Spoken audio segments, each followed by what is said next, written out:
Hello and welcome to part 2 of Grandparenting Gifted Kids with Nana and Pop. This is part of our series this week for Gifted Awareness Week, and I hope you're enjoying all of these episodes.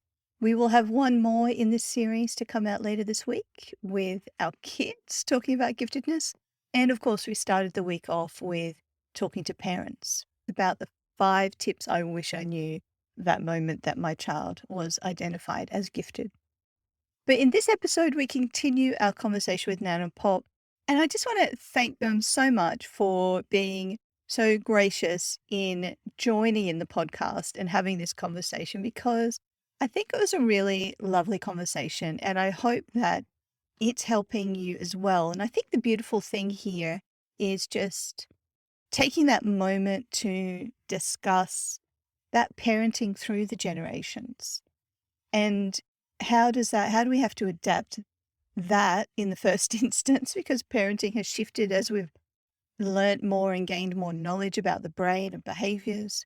But then how do we also adapt to having gifted kids, and what are the big kind of issues for gifted kids? And so I hope that across these 2 episodes that we've been able to answer some of those questions. And I'd really love to hear whether or not this has been helpful for you. We're on Facebook and Instagram. We've got a Facebook group, and you can subscribe at ourgiftedkids.com and send us a comment, an email. Let us know what was your biggest aha moment, or you're like, Sophia, I've got questions. What are your biggest questions? Get in touch. Let me know.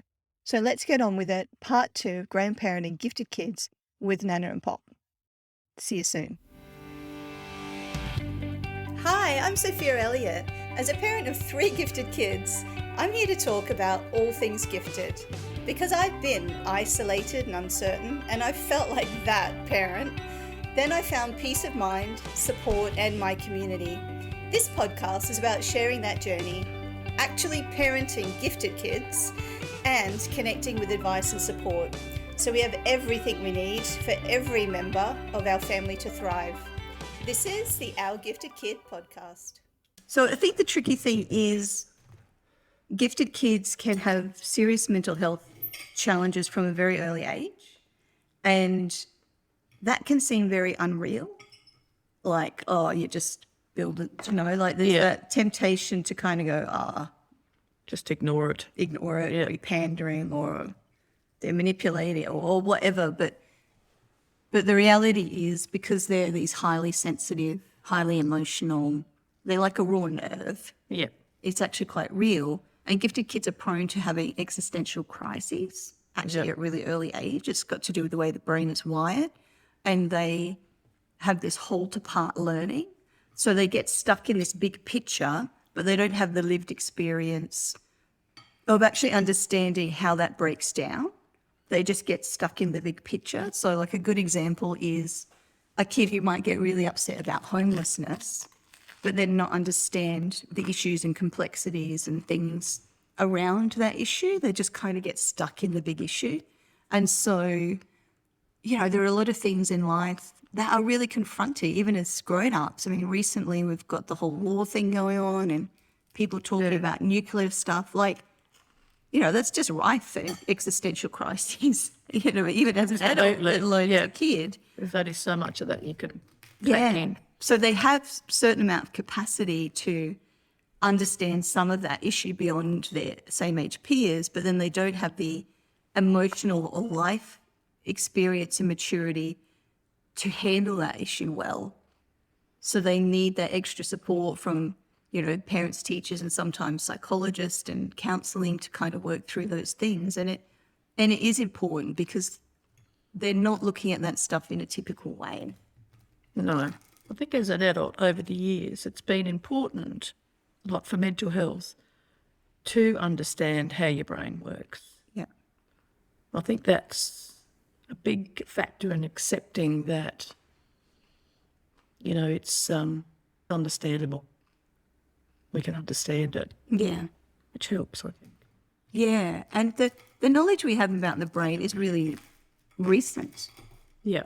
Like, that's only been And minuscule. And minuscule. Like we know nothing And we've known nothing only a really short period of time. No. We're still unpacking so much. And I mean, what we know now is, you know, behaviors are all linked to how the brain is coping and feeling safe and all those sort of things. And Alison Davies is an amazing resource that we'll put a link to because she's amazing. For adults as well.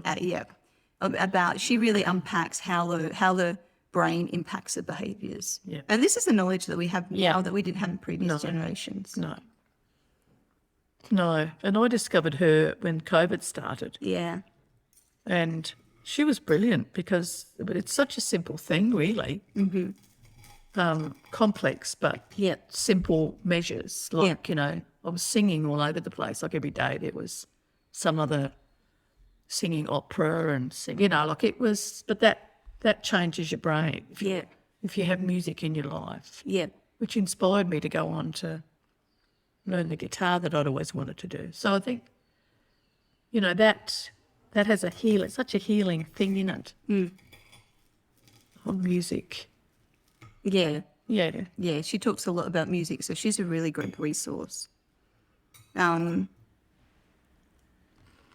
think as well it's understanding that the gifted brain, you know, we see that high IQ and that high intelligence, but of course we can have all those learning challenges with that.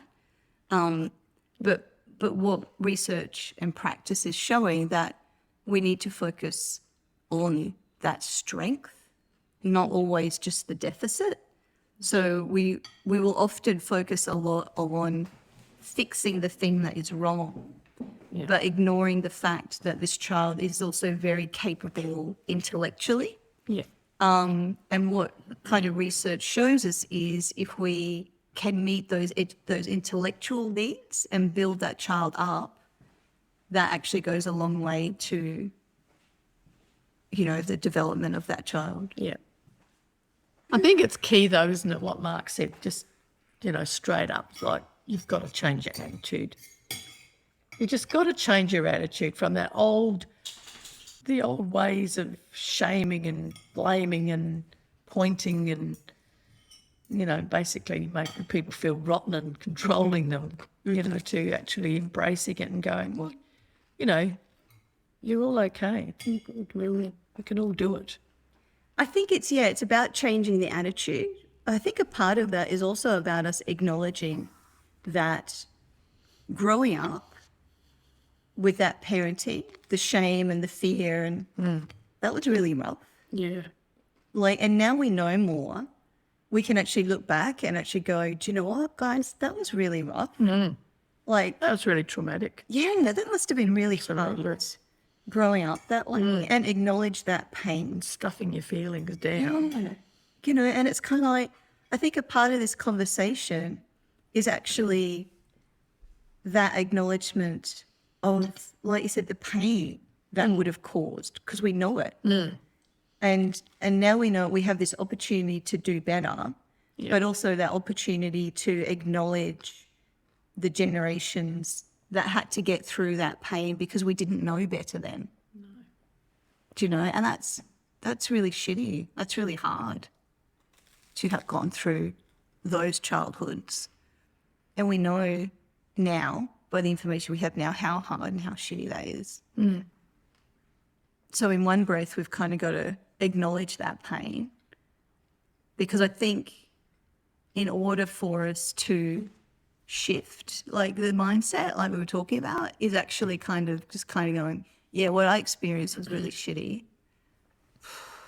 That sucked. You wouldn't want to pass that on. Yeah, right. Now we have the opportunity to do better because we've got this new information and a new opportunity to actually start to carve out children who will become adults who aren't traumatized and in pain. Because my fundamental goal as a parent is to get my kids to adulthood, you know, without having been traumatized, you know. Just PTSD when they're 60. Yeah, you know, it's just kind of like, I just want to get them to adulthood confident, happy, resilient adults. I don't give a toss what they do No. in life. No. is if they can be pursuing their loves, Yeah. that's, Yeah. you know, and we can't say that of generations gone past because Well, you never those have, opportunities. No one, I mean, did anyone ever say to you, what are you interested in? God, no. What would you like to learn? God, no. Not when you were 5, 6. Well, I was just fortunate that I had a job that I loved, but many, many, many, many people haven't. I've had many jobs I haven't loved, but We all have those, but yeah. At least there's a narrative now Yeah. around that. yeah.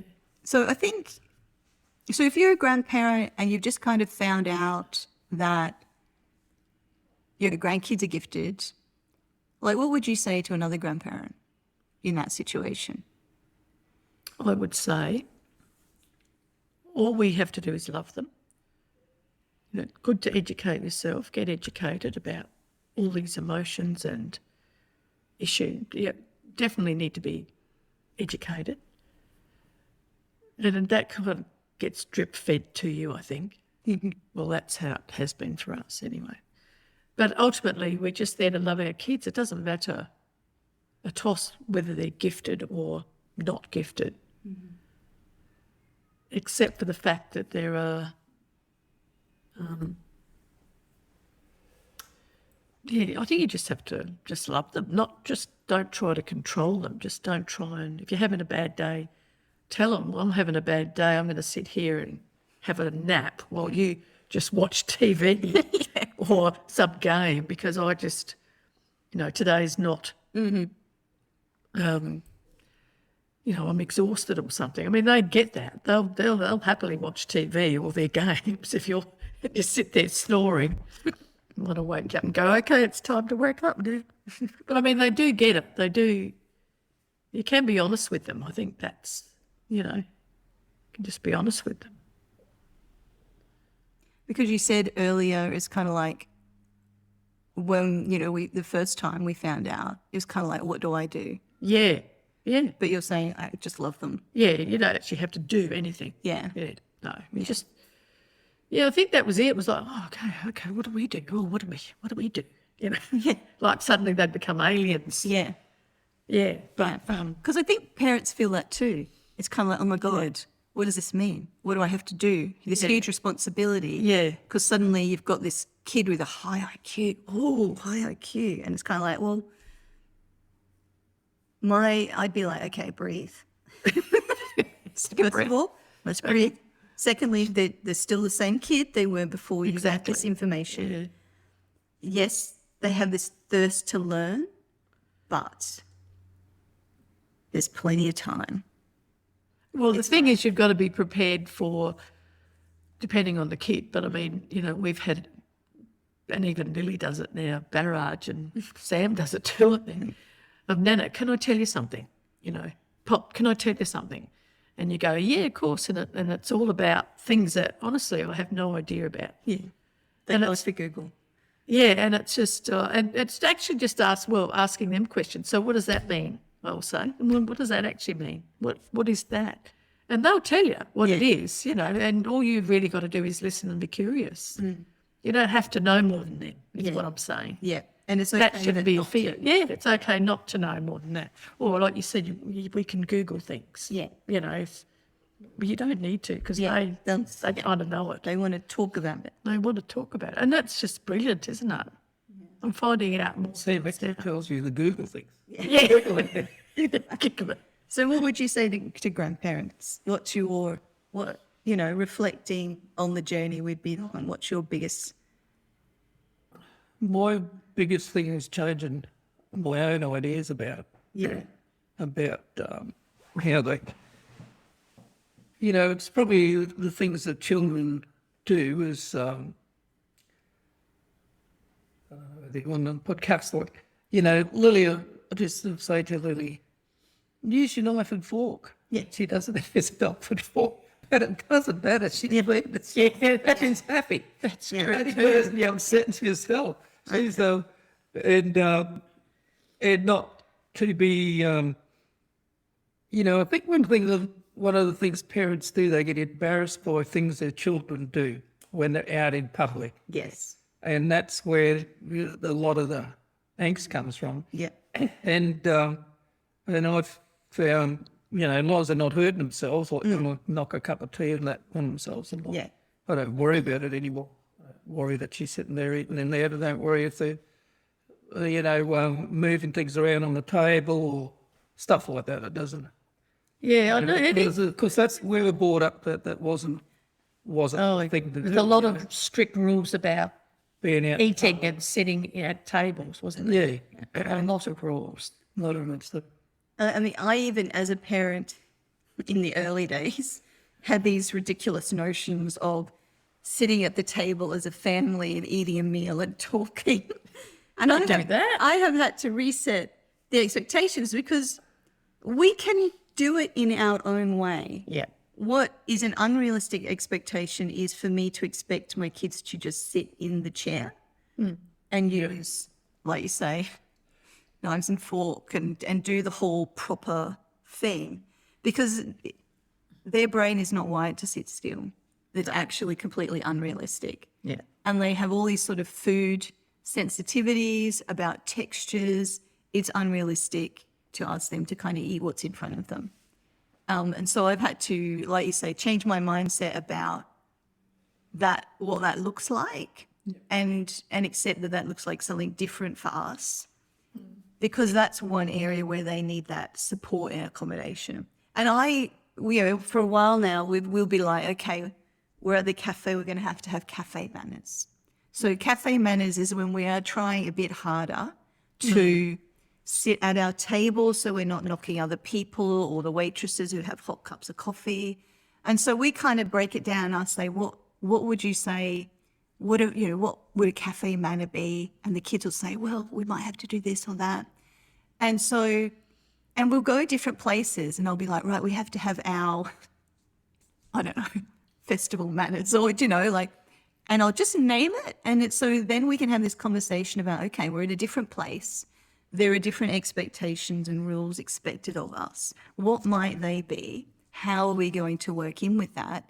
And I think it's a really good way of setting the expectation or, what I'm as a parent expecting from my kids, them knowing what the expectation is, us doing our best to reach that expectation together, but also with safety and other people in mind. And I'm okay with that because as kids, they do need to exist in the outside world and be aware of what those expectations are out there.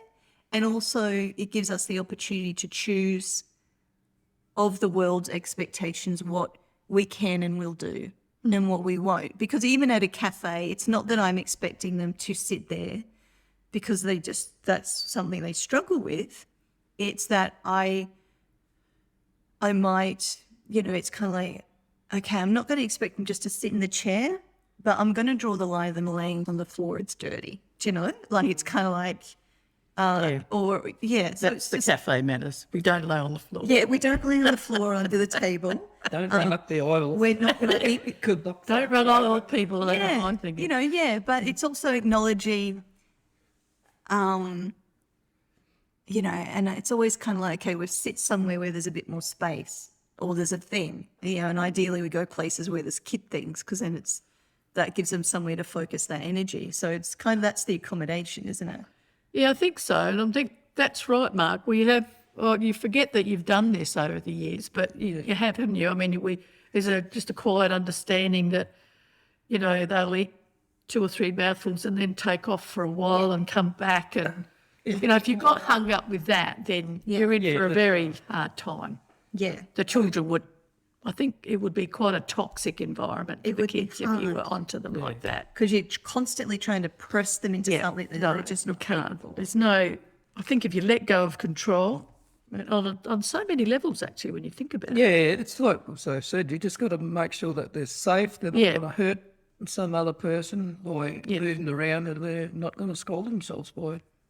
But they are pretty thoughtful. I mean, they've come out of that toddler age, have kind of got to that age where, they are. Yes, they wiggle, but they're pretty thoughtful at the same time. Yeah. And I think another thing worth acknowledging about gifted kids is when you're different to the world, when you don't quite fit into the box, it takes a lot of energy to make yourself fit into the box. Yeah. So if I'm using all of my energy to fit into the box, it's going to wear me down. I'm going to get exhausted. That's going to look like a meltdown. It's not like a tantrum or misbehaving. It's my system is completely dysregulated and I can't cope. Yeah. And days gone by, that would be classed as a tantrum and misbehaving, being naughty. But it's also understanding, this is where Alison Davies is amazing. It's understanding that that's actually a meltdown. And a meltdown is completely different. It's losing control out of, the stress of having to bottle it all up. And it's just your body and your system just kind of going, I can't do it anymore, kind of flips out and then resets. And what we need when we're coming out of that meltdown is actually love and compassion. And Alison Davies talks a lot about why we need love and compassion, not shame and penalties. Yeah. It's just kind of... Well, no, because when you grow up where shame has controlled all your behaviours, it's hard to get rid of. Yeah. It really is. I mean, I don't think We never get rid of it. well, we don't do it at all now, but to start with, when we had the kids little, it was, don't you dare do that, it was all that. Yeah, because we've been... Oh, yeah. It's Yeah. about us, not the... Yeah, well, that's true. Not We we won't won't get rid of do, but, Yes. replaying in your head, anything comes up. Well, that's right. That's our generation and probably others as well. But, yeah, we don't need to pass that on to the little ones. They don't need that. There's no shame in what they do. I think it's just understanding, isn't it? It's just really just understand where they come from. Yeah. Well, we've got more knowledge now to understand, So, with, was the thing, isn't it? There's a lot of pressure, though, isn't there, outside to Oh, conform yeah. and have your children conform and have their children conform. There's a lot of that. There is a lot of that. A lot of it. Yeah. You've just got to I not mean, it's, give a fuck, really. you see a lot of these people that really push their kids through the sport and really do this, but that's for them. It's not really for the kids when you look at it now. When I look at it now. Yeah. We definitely, as parents, grandparents, whatever, it's, am I doing this for me? Yeah, or is that's actually is my kid interested in this? And I've had to do that. Like I personally would really love the kids to have a creative outlet because I think it helps with, as you, as a human throughout life, having some kind of creative outlet for your emotions to get out. But then I have to ask myself, okay, well, none of my kids are currently interested in playing music. So if I kind of push this, is that for me or is that for them? Do like they may find their creative thing in time, but if I, it's one thing to expose them to different things and they might get an interest, but to just kind of push in that direction when there's zero interest. And we've bought that piano, so you must use it. Yeah. The pressure's on. Yeah. It's kind of like, no, that's actually, all right, that's more for me because I have this worry and I think this is the answer, but actually I need to just be patient and see where that goes and maybe they'll find something, maybe they won't, But I think what we've always done well is actually just kind of talked about it. Because it's been a journey for all of us as parents, grandparents. And I think we've always done a pretty good job of remaining kind of curious, try to keep judgment out of the conversation, try to understand, but just kind of also have the conversations. So, I will be like, oh, this particular child, noticing a bit of this recently, said that, and then you might say, oh yeah, should I notice this? Or the other day this happened, and it can be really helpful as a sense check to support each other with that way. Or there was a situation you had where rules were broken and there was a very extreme reaction. Oh, yeah. And I was able to say, well, rules are actually really Yeah. important. And that was really helpful. Yeah, because again, it was We didn't understand what that was about Yeah. until you'd said that, and I was like, oh, that's why it happened, because I know exactly, why that happened. yeah, Yeah. because gifted kids, especially those gifted kids who are on the spectrum, as some can be, but gifted kids in general, rules can be a very important thing. And so when people break rules, that can actually be very hard to deal with. Yeah. But they can also want to change rules. Rules are a big thing. Some gifted kids will be like, well, we want to change the rules, and others will be like, no, I'm going to stick to the rules, or my rules, or your rules. My sincere love and thanks to Nana and Pop for joining us in this two-part conversation about grandparenting gifted kids. I hope that you enjoyed this conversation as well, and let us know. Get in touch if you've got more questions. Let us know what they are. We might do them in a future episode, or we'll just reply with resources, however we can help out. You can get in touch at ourgiftedkids.com, where you can also subscribe, but we're also on Instagram and Facebook, including a Facebook group. So we have one more episode this week for Gifted Awareness Week. I hope you're enjoying the week. It will be with my kids, where we're talking about giftedness. So that is going to be interesting. Take care, and I will see you soon. Bye. If you enjoyed this episode and it inspired you in some way, I'd love to hear about your biggest takeaway in the comments. For more episodes, you can subscribe, and to help others find our podcast, please leave a review. You can find show notes and more resources at ourgiftedkids.com, and connect with us on Facebook and Instagram. See you in the same place next week.